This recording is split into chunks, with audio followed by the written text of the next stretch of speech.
तो सुनो दोस्तों, अगले एडवेंचर के लिए आपको दियांट्रो R10 ही क्यों चाहिए बताता हूँ। यह है दियांट्रो का 10 लीटर वाला portable fridge model R10। 10 litre की बड़ी क्षमता, ड्यूअल फंक्शनैलिटी, ठंडा और गर्म। घर पे या कार में 220V AC और 12V DC दोनों चलेगा।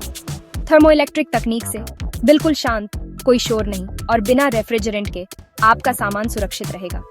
अपने ट्रिप्स को और भी मजेदार बनाओ। Amazon पे अभी खरीदो और हमारे चैनल को लाइक, शेयर और सब्सक्राइब कर दो यार।